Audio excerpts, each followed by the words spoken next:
नमस्कार साथियों, स्वागत है आप सभी का आपके अपने यूट्यूब चैनल होम यूनिवर्सिटी में।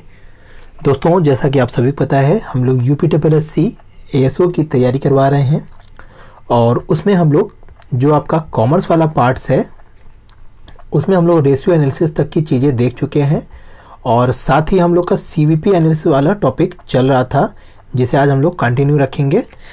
और दोस्तों, अगर हम बताना चाहें तो स्टैटिक्स का भी जो आपका कंपलसरी पार्ट है वो भी हमारे चैनल्स पे अब डाल दिया गया है, उसके भी वीडियो डाले जा रहे हैं, तो आप उसको भी जाके प्लेलिस्ट में देख सकते हैं। तो चलिए आज का टॉपिक शुरू करते हैं। दोस्तों, जैसा कि हम लोग कॉस्ट वैल्यूम प्रॉफिट एनालिसिस पर बात कर रहे थे, इस पर हम चर्चा कर भी चुके थे कि वास्तव में क्या होता है कॉस्ट वैल्यूम प्रॉफिट एनालिसिस। तो अगर हम यहाँ क्विक रीजन थोड़ा कर लेते हैं तो कॉस्ट वैल्यूम प्रॉफिट एनालिसिस क्या है। कॉस्ट वैल्यूम ऑफ प्रॉफिट का इन अलग अलग एलिमेंटों का जब हम लोग विश्लेषण करते हैं और उनमें जब हम लोग रिलेशनशिप्स निकालते हैं तो उसी को हम लोग क्या बोलते हैं, कॉस्ट वैल्यूम प्रॉफिट एनालिसिस। तो जैसा कि आप इस डायग्राम में भी हमने समझाया था कि आपका जो वैल्यूम होता है या वैल्यूम को हम लोग किससे इंट्रोड्यूस करते हैं, प्रोडक्शन से। और ये प्रोडक्शन से ही आपका क्या होता है, जैसे जैसे आपकी प्रोडक्शन बढ़ती है वैसे वैसे आपकी क्या होती है, कॉस्ट कम हो जाती है। तो यहाँ पे आपका वैल्यूम होता है प्रोडक्शन जो आपका वो कॉस्ट से रिलेट करता है। अर्थात कहने का ये है कि जैसे जैसे आपका प्रोडक्शन ज़्यादा होती है आपकी कॉस्ट पर यूनिट कम आने लगती है, और कॉस्ट जब आपकी कम होती है तो आपकी क्या होती है, सेल्स बढ़ने लगती है, और जब आपकी सेल्स ज़्यादा होगी तो आपकी प्रॉफिट भी क्या होती है, ज़्यादा होती है।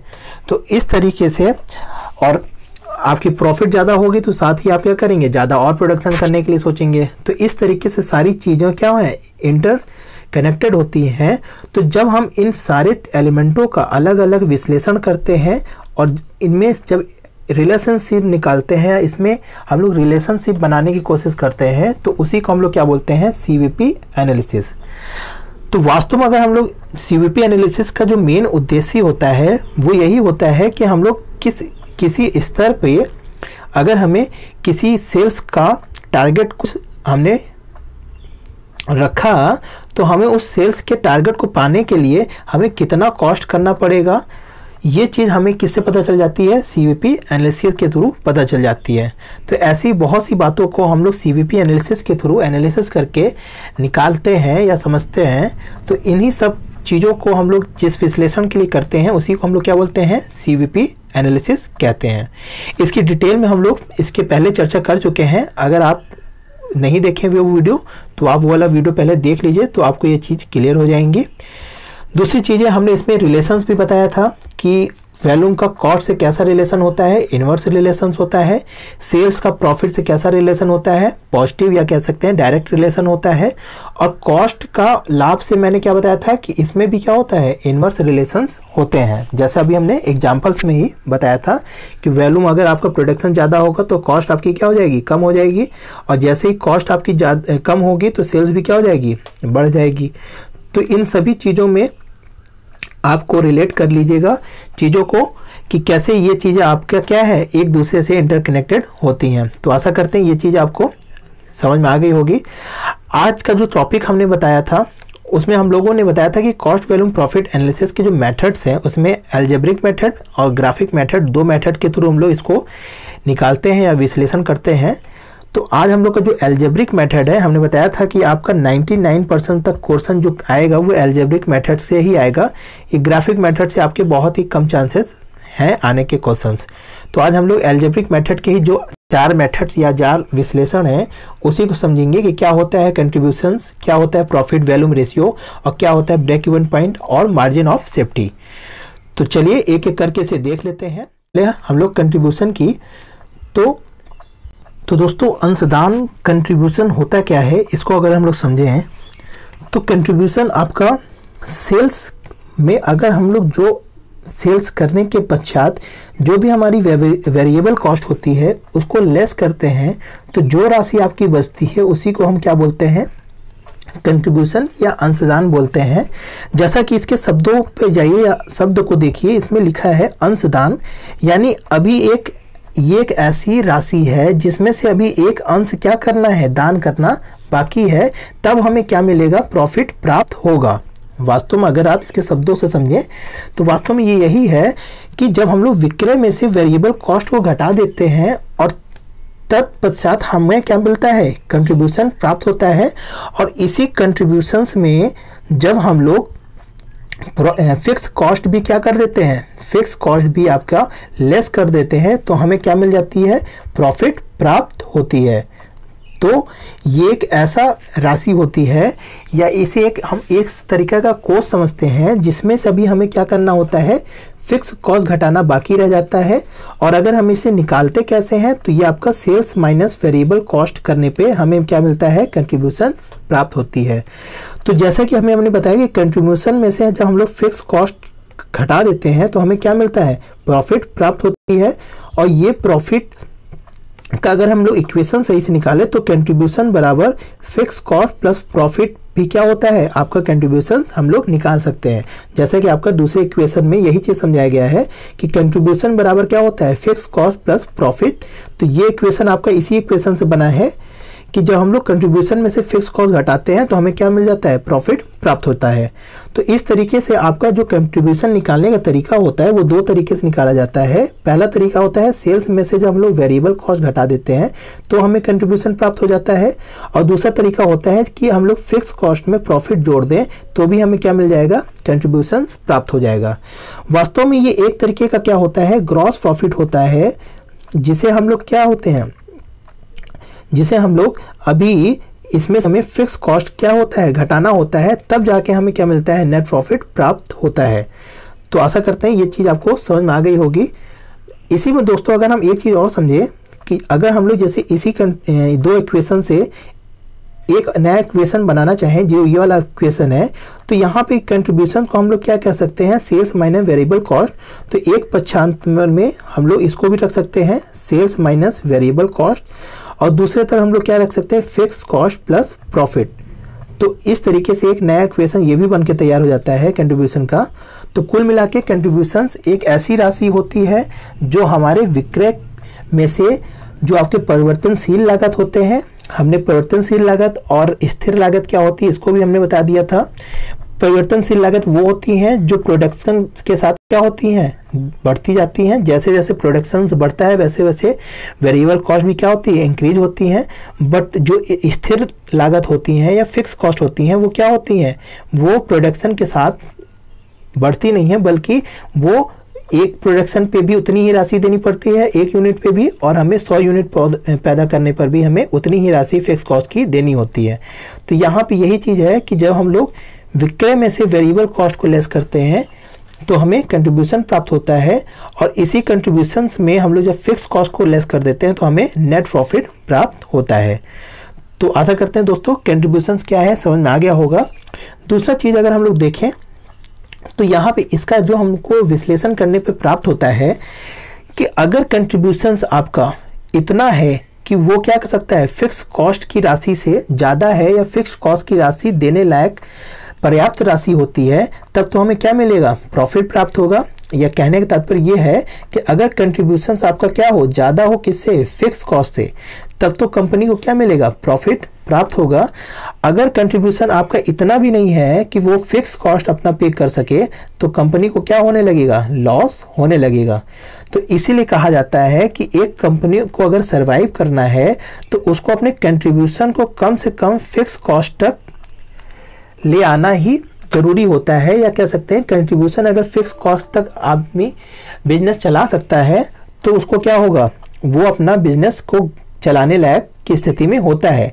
और इसी स्थिति को हम लोग क्या बोलते हैं, ब्रेक इवन पॉइंट बोलते हैं, कि इस स्थिति में कंपनी केवल चलाया जा सकता है, ना उसे प्रॉफिट हो रहा होता है ना ही उसे लॉस हो रहा होता है, वो स्थिर अवस्था में होती है, ना ही उसे लाभ की अवस्था होती है ना ही उसे हानि की अवस्था होती है। तो कंट्रीब्यूशन से हमें इन तीन चीज़ों का आप समझ गए होंगे कि अगर कंट्रीब्यूशंस आपका ज़्यादा होती है तो हमें प्रॉफिट होता है फिक्स कॉस्ट से, और कंट्रीब्यूशन अगर कम होती है तो हमें लॉस होता है। और अगर वो दोनों स्थिर होती है या कह सकते हैं कंट्रीब्यूशन इक्वल होती है फिक्स कॉस्ट के, तो ऐसी स्थिति क्या होती है, ब्रेक इवन पॉइंट की होती है, जिसे हम लोग सम विच्छेद बिंदु भी बोलते हैं। अभी हम लोग सम विच्छेद बिंदु क्या होता है उसको भी समझेंगे। तो इस तरीके से दोस्तों कंट्रीब्यूशन में इतनी चीज़ें आपको समझना है। नेक्स्ट चीज़ अगर हम लोग देखें तो दिया है प्रॉफिट वॉल्यूम रेशियो। ये क्या होता है, लाभ मात्रा अनुपात। तो दोस्तों जब भी आप वॉल्यूम की बात करिएगा तो वॉल्यूम को आप हमेशा प्रोडक्शन से ही समझिएगा। तो जब हम लोग कंट्रीब्यूशंस का सेल्स से रिलेशन या सेल्स से अनुपात लेते हैं, रेशियो लेते हैं, तो उसी को हम लोग क्या बोलते हैं, प्रॉफिट वॉल्यूम रेशियो। वास्तव में प्रॉफिट वॉल्यूम रेशियो निकालने का ये तात्पर्य होता है कि हम लोग कितने सेल्स करने पर हमें कितने अनुपात की अंशदान प्राप्त हो पा रही है। कहने का तात्पर्य यह है कि अगर सेल्स हमारी अधिक है, मान लीजिए अगर हम 100 रुपये का सेल्स कर रहे हैं, तो अगर हमें 10 रुपये का कंट्रीब्यूशन हो रहा है, तो इससे हमें क्या पता चल जाता है कि लाभ मात्रा का रेशियो क्या है, या कह सकते हैं कि हमारे प्रति सेल्स पर कितने लाभ का रेशियो हमें प्राप्त हो रहा है। तो इससे आपका यही पता चलता है, और इसे निकालने के लिए हम लोग क्या करते हैं, कंट्रीब्यूशंस में से सेल्स को जब डिवाइड कर देते हैं तो हम लोग को क्या मिल जाता है, पीवी रेशियो प्राप्त हो जाती है, या कहें प्रॉफिट वॉल्यूम रेशियो प्राप्त हो जाती है। जनरली से प्रतिशत में निकालते हैं, इसलिए हम लोग 100 से इसको मल्टीप्लाई भी कर देते हैं। तो दोस्तों इसका अगर हम लोग इसी इक्वेशन में कंट्रीब्यूशन वाली वैल्यू पुटअप कर देते हैं, जैसे कि हमें पता था कि कंट्रीब्यूशन बराबर सेल्स माइनस वेरिएबल कॉस्ट भी होता है, तो हमें एक इक्वेशन ये भी प्राप्त हो जाता है पीवी रेशियो निकालने का। और दूसरा इक्वेशन आपको पता होगा कि कंट्रीब्यूशन बराबर फिक्स कॉस्ट प्लस प्रॉफिट भी होता है, तो आपका दूसरा इक्वेशन ये भी प्राप्त हो जाता है प्रॉफिट रेशियो निकालने का।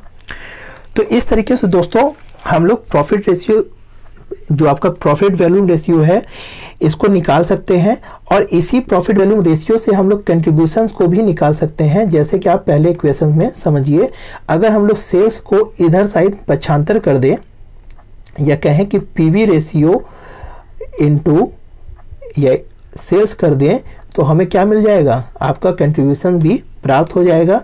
तो आपका कंट्रीब्यूशन निकालने का एक और फॉर्मूला क्या हो जाता है, ये भी होता है कि पीवी रेशियो अगर हमें प्राप्त होता है तो हम लोग सेल्स से मल्टीप्लाई करके भी कंट्रीब्यूशंस प्राप्त कर सकते हैं। तो इस तरीके से आपका लाभ मात्रा अनुपात निकालने की ये मुख्य सूत्र होते हैं, और आशा करते हैं ये सूत्र आपको समझ में आ गया होगा। फिर अगर हम लोग नेक्स्ट चीज़ की बात कर लेते हैं, जो आपका है ब्रेक इवन पॉइंट। जैसा कि हमने अभी बताया कि ब्रेक इवन पॉइंट एक ऐसा पॉइंट होता है जहां पे आपकी जो प्रोडक्शन कॉस्ट होती है, या कहें जो भी आपकी लागत आ रही होती है, उतनी ही आप क्या कर पा रहे हैं, अपनी कमाई कर पा रहे हैं, या हमें कहें कि विक्रय से हम आगम जो कर पा रहे हैं या आय कर पा रहे हैं, वो हमें इतनी ही प्राप्त हो पा रही है जितना हम क्या कर रहे हैं, प्रोडक्शन में लागत लगा रहे हैं। तो ऐसी स्थिति में क्या होता है कि जब हमें उस कॉस्ट की ही लागत रेवेन्यू से हमें प्राप्त होती है, तो ऐसी स्थिति में ना लाभ होता है, ना प्रॉफिट होती है, ना ही हमें क्या होती है, लॉस होती है। तो इसी को हम लोग क्या बोलते हैं, ब्रेक इवन पॉइंट बोलते हैं। और जैसा कि हमने अभी कंट्रीब्यूशन में समझाया था कि जब आपका कंट्रीब्यूशन इतना ही हमें प्राप्त हो रहा है जितना हमें स्थिर लागत देने लायक हो या फिक्स कॉस्ट देने लायक ही कंट्रीब्यूशन मिल रहा है, तो ऐसी स्थिति भी क्या कहलाती है, ब्रेक इवन पॉइंट कहलाती है। तो इस तरीके से आपका ये समविच्छेद बिंदु ऐसी ही बिंदु है जहां पे क्या होती है, ना कंपनी को प्रॉफिट होती है और ना ही कंपनी को लाभ होती है। वो एक ऐसा बिंदु होता है जहां पे कंपनी क्या करती है, बिना लाभ और बिना हानि के सरवाइव कर रही होती है। अगर उस बिंदु से नीचे अगर कंपनी जाती है, अगर उस बिंदु का मतलब यहाँ पे ब्रेक इवन पॉइंट से है, अगर ब्रेक इवन पॉइंट से नीचे अगर कंपनी जाती है तो उसको क्या होने लगता है, लॉस होने लगता है, और अगर उसके ऊपर जाती है तो उसे क्या मिलता है, प्रॉफिट प्राप्त होती है। तो इस तरीके से आपका ब्रेक इवन पॉइंट आपका ऐसी है चीज़ें हैं जहाँ पे आपका क्या होता है, कॉस्ट इक्वल हो जाती है रेवेन्यू के, तो उसी को हम लोग सम विच्छेद बिंदु कहते हैं। नेक्स्ट अगर हम लोग देख लेते हैं कि मार्जिन ऑफ सेफ्टी क्या है, तो मार्जिन ऑफ सेफ्टी यही चीज़ है कि जितना आपका ब्रेक इवन पॉइंट है, जो भी आपका ब्रेक इवन पॉइंट है, तो ब्रेक इवन पॉइंट एक तरीके का क्या है, आपकी एलओसी लाइन है, या कह सकते हैं बाउंड्री है, जिसके इधर जाएंगे तो आप क्या होगा, आपको लॉस होगा, या आप क्या कर देंगे, बाउंड्री पार करेंगे तो आपकी जान को खतरा है या आपको लॉस होगा। उसी तरह बिजनेस का जो ब्रेक इवन पॉइंट होता है वो आपका क्या होता है, बॉर्डर होता है, जिसके नीचे जाने पे क्या मिलता है, कंपनी को लॉस होता है। और जितना ब्रेक इवन पॉइंट से ज़्यादा एक्चुअल सेल्स होती है वो आपकी क्या होती है, वही आपकी मार्जिन ऑफ सेफ्टी होती है। या कहें कि आपके ब्रेक इवन पॉइंट से जितनी भी चीज़ें ज़्यादा सेल्स हमें वास्तविकता में प्राप्त होगी तो उसी जो चीज़ों का जो गैपिंग होता है उसी को हम लोग क्या बोलते हैं, सुरक्षा सीमा या कहें मार्जिन ऑफ सेफ्टी।